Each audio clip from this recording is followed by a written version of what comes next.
હસ્તાક્ષરના છેલ્લા 2 પાના ઉપર મેં 2 વિષયોને ન્યાય આપવાનો પ્રયત્ન કર્યો છે. એક શિક્ષકની વેદના, આમ તો આખા સમાજની વેદના, આ દેશની ગરીબાઈની વેદના. એક પ્રાર્થના ચિઠ્ઠી. 7મા ધોરણમાં ભણેલો એક બાળક ભગવાનને એક પત્ર લખે છે અને પત્રમાં બાળકે પોતાની કાલી ઘેલી ભાષામાં ભગવાનને થોડાક પ્રશ્નો પૂછ્યા છે. એ પ્રાર્થના ચિઠ્ઠી રૂપે ધ્યાનથી વાંચજો, ધ્યાનથી સાંભળજો. 7મા ધોરણમાં ભણતો બાળક ભગવાનને પત્રમાં સરનામું કર્યું છે કે પ્રતિ શ્રી ભગવાનભાઈ ઈશ્વરભાઈ પરમાત્મા, શંખ ચક્રવાળા. પ્રતિ શ્રી ભગવાનભાઈ ઈશ્વરભાઈ પરમાત્મા, શંખ ચક્રવાળા, સ્વર્ગ લોક, નરકની સામે, વાદળાની વચ્ચે, મુકામ આકાશ. પ્રિય મિત્ર ભગવાન, જય ભારત સાથ જણાવવાનું કે હું તારા ભવ્ય મંદિરથી થોડે દૂર આવેલી એક સરકારી શાળાના 7મા ધોરણમાં ભણું છું. મારા પિતાજી દાણાપીઠમાં મજૂરી કરે છે અને મારી માં રોજ બીજાના ઘરકામ કરવા માટે જાય છે. હું શું કામ ભણું છું એની તો મારા મા બાપને ખબર નથી, પણ હા, કદાચ શિષ્યવૃત્તિના પૈસા અને મફત જમવાનું નિશાળમાં મળે છે એટલે મારા મા બાપ મને રોજ 5 કલાક નિશાળે ધકેલી દે છે. ભગવાન, 2-4 સવાલો પૂછવા માટે મેં આજ તને પત્ર લખ્યો છે, કારણ મારા સાહેબે કીધું તું કે તું સાચી વાત જરૂર સાંભળે છે. એમ કરીને બાળકે પ્રશ્ન પૂછ્યા છે. પ્રશ્ન પહેલો: હું રોજ સાંજે ભગવાન તારા મંદિરે આવું છું અને નિયમિત સવારે નિશાળે જાઉં છું, પણ હે ભગવાન, તારી મૂર્તિની ઉપર આરસ પહાણનું એસી મંદિર છે અને મારી નિશાળની ઉપર છાપરું કેમ નથી? દર ચોમાસે પાણી ટપકે છે, આવું શું કામ?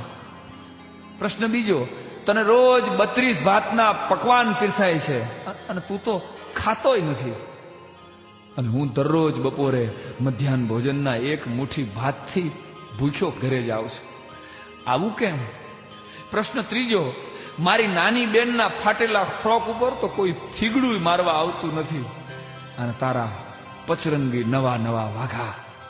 સાચું કહું ભગવાન, સાચું કહું તો હું રોજ તને નહીં, તારા કપડાં જોવા માટે મંદિરે આવું છું. પ્રશ્ન ચોથો: તારા પ્રસંગે તો લાખો માણસો મંદિરમાં સમાતા નથી. તારા ધાર્મિક પ્રસંગો હોય તો લાખો માણસો તારા મંદિરમાં સમાતા નથી. અને 15મી ઓગસ્ટે કે 26મી જાન્યુઆરીએ જ્યારે હું 2 મહિનાથી મહેનત કરેલું દેશભક્તિ ગીત રજૂ કરું ને, ત્યારે મારી સામે હોય છે માત્ર મારા શિક્ષકો અને મારા બાળ મિત્રો. હે ભગવાન, તારા મંદિરે જે હમાતા નથી એ બધાય મારા મંદિરે કેમ ડોકાતા નથી?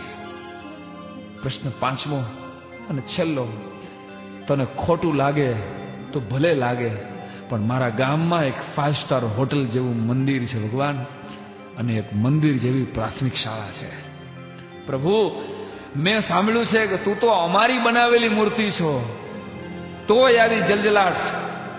તું તો અમારી બનાવેલી મૂર્તિ છો અને આવી જલજલાટ છો, તો અમે તો તારી બનાવેલી મૂર્તિઓ છીએ, અમારા ચહેરા ઉપર નૂર કેમ નથી? શક્ય હોય તો ભગવાન આ 5 જવાબ આપજે, મને વાર્ષિક પરીક્ષામાં કામ લાગે. ભગવાન, મારે ખૂબ આગળ ભણવું છે, મારે ડોક્ટર થવું છે, પણ મારા મા બાપ પાસે નિશાળની ફીના કે ટ્યુશનના પૈસા નથી.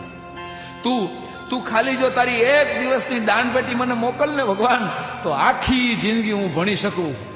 વિચારીને કહેજે દોસ્ત, વિચારી લેજે, કારણ કે હું જાણું છું તારે ઘણાને પૂછવું પડે એમ છે. પરંતુ 7મા ધોરણની વાર્ષિક પરીક્ષા પહેલા તું જો મારામાં ધ્યાન નહીં દે, મને પૈસા નહીં મોકલે, તો મારા બાપુ મને સામે ચા વાળાની હોટલે રોજના 5 રૂપિયાના ભવ્ય પગારથી નોકરીએ રાખી દેશે.